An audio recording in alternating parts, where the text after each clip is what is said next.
হরে কৃষ্ণ। বন্ধুরা, আপনাদের সবাইকে আদর প্রণাম। আমার নাম হরিদাস, ইস্কন মায়াপুরে থাকি। আপনাদের সবাইকে স্বাগত জানাচ্ছি আজকের শ্রীখোল পাঠে। তাহলে বন্ধু, আজকে আমরা শ্রীখোল পাঠে কি শিখব? কাহারবা, পিকপ, তাল, সবথেকে ছোট মন্ত্র। শিখতে 5 মিনিট সময় লাগবে। অত্যন্ত সহজ সরল মন্ত্র, মজাদার মন্ত্র। তাড়াতাড়ি শিখে যান। যখন শিখে গানেতে বাজাবেন, ভজনে কীর্তনে বাজাবেন, ভক্তরা শুনে আনন্দ পাবে। তাহলে বন্ধু আসুন, ধৈর্যপূর্বক ভিডিওটি শেষ পর্যন্ত দেখুন। ভুলে যাবেন না, কৃপা করে চ্যানেলটি সাবস্ক্রাইব করে দিবেন। তাহলে বন্ধু, আজকে আমরা কি শিখব? কাহারবা, পিকপ। অত্যন্ত মজাদার মন্ত্র। মন্ত্রটি লেখা আছে যাচ্ছে, কি লেখা আছে? তা তা, তারপরে তেরে খেটা তা, তারপরে তেরে খেটা তা তা। এই দুটো শিখলে হয়ে যায়। এই দুটো কি? তা আর তেরে খেটা। এই তা, এই মন্ত্র যেটা দেখছেন স্ক্রিনতে, এই মন্ত্রতে যতগুলো তা আছে দুটো হাতে বাজবে। কেমন করে? একটা আঙ্গুলি মাঝখানে উড়িয়ে, তারপরে থাপ, একসাথে বাজবে। তাহলে কি হবে?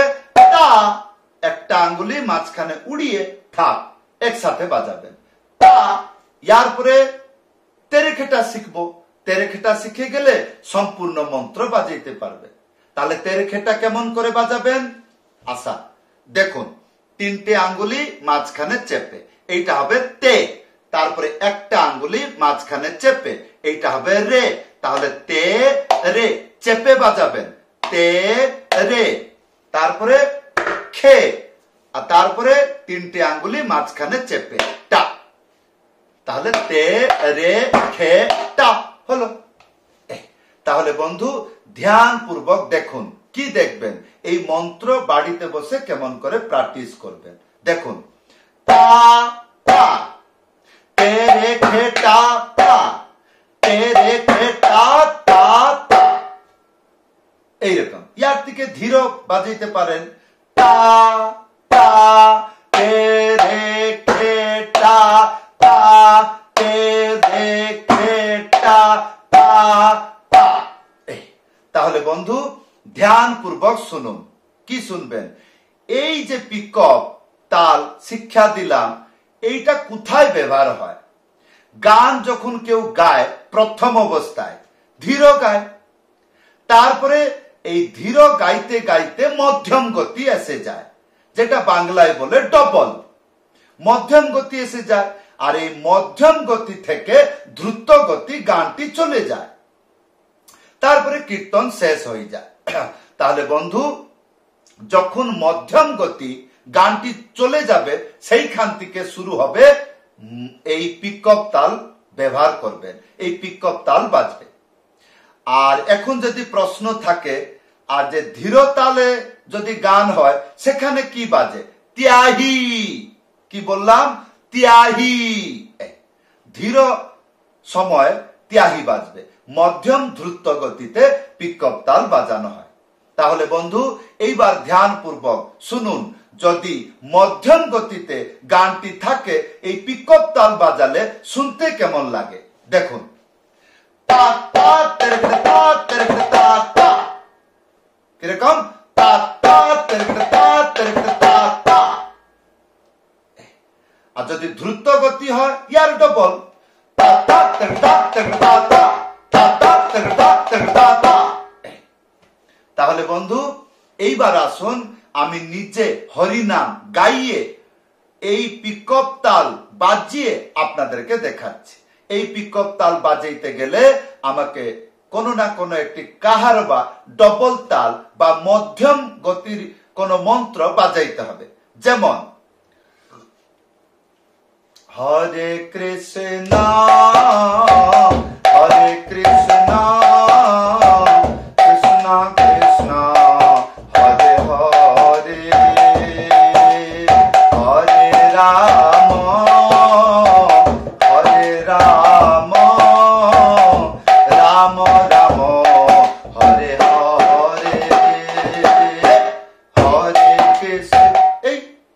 ভজন হয় এইরকম, ভজহু যে মন শ্রীনন্দ নন্দন অভয় চরণার বৃন্দরে, ভজহু রে মন শ্রীনন্দ নন্দন অভয় চরণার বৃন্দরে।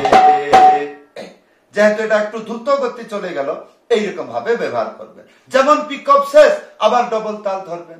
এইবার জিজ্ঞাসা করবেন, আপনি তো পিকআপ তাল শিখাইলেন, এবার ডবল তাল কোথায় শিখবো?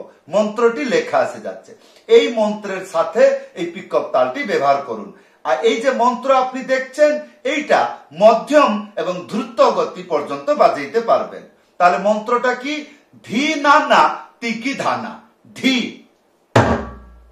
আর তারপরে না না, তাহলে প্রথম না, একটা আঙ্গুলি মাঝখানে উড়িয়ে না, এটা হলো প্রথম না। আর দ্বিতীয় না, এখানে কি বুঝলেন? দ্বিতীয় নাতে দুটো হাত বাজবে। কেমন করে? একটা আঙ্গুলি মাঝখানে উড়িয়ে থাক একসাথে বাজাবে। তাহলে ধি না না, ইয়ার পরে তিগি ধানা, তিনটা আঙ্গুলি মাঝখানে চেপে তি, তারপরে এই তিনটে আঙ্গুলি এইরকম ভাবে, এইরকম ভাবে, তাহলে তিগি, তারপরে ধা না। ধা দুটো হাতে সবসময় বাজে, কখনই সিঙ্গল হাতে বাজে না। ধা দুটো হাত বাজাইতে হয়, একটা আঙ্গুলি মাঝখানে উড়িয়ে ধা একসাথে বাজাবেন। তাহলে ধি না না তি দি ধা না, না একটা আঙ্গুলি মাঝখানে উড়িয়ে বাজে। তাহলে বন্ধু এইটা হলো ডবল। এই যে ডবল তাল তার সাথে পিকআপ মিলিয়ে গানেতে কেমন ব্যবহার করবেন, শুনতে কেমন লাগে ধ্যানপূর্বক শুনুন। এটা মধ্যম গতিতে বাজাচ্ছি। ধি না না তিগি ধানা, ধি না না তিগি ধানা, ধি না না তিগি ধানা, তা তা তেরকতে তা তেরকতে তা তা, ধি না না তিগি ধানা, ধি না না তিগি ধানা, তা তা তেরকতে তা তেরকতে তা তা। আর এটা যদি দ্রুত গতি হয়ে যায়, ধি না না দিগি ধানা, ধি না না দিগি ধানা, ধি না না দিগি ধানা, তা তা তেরকতে তা তেরকতে তা তা, ধি না না দিগি। আর যদি অতি দ্রুত হয়ে যায়, ধি না না দিগি ধানা, ধি না না দিগি ধানা, ধি না না দিগি ধানা, তা তা তেরকতে তা তেরকতে তা, ধি না না দিগি ধানা। এইরকম যেমন ভাবে প্র্যাকটিস করবেন, ভালো করে ভিডিওটি দেখবেন, তাহলে বুঝবেন। তাহলে বন্ধু এই ছিল আজকের মৃদঙ্গ শিক্ষা। কেমন লাগলো ভিডিওতে কমেন্ট করে জানাবেন। আশা করব আপনারা সবাই ভালো আছেন। কমেন্ট করে জানাবেন যদি কোনো অসুবিধা হয়। তাহলে বন্ধু যদি আপনি ইচ্ছা করছেন আমার কাছে শ্রী খোল পাঠ বা হারমোনিয়াম পাঠ বা করতাল পাঠ যদি শিখতে ইচ্ছা করছেন, বাড়িতে বসে শিখতে পারবেন। কেমন করে? অনলাইন ক্লাসে যুক্ত হন। এই অনলাইন ক্লাস কেমন করে যুক্ত হবেন? এই যে উপরে দেখছেন হোয়াটসঅ্যাপ নম্বর, লিখে জানাবেন। সবাইকে ধন্যবাদ, সবাইকে প্রণাম। হরে কৃষ্ণ।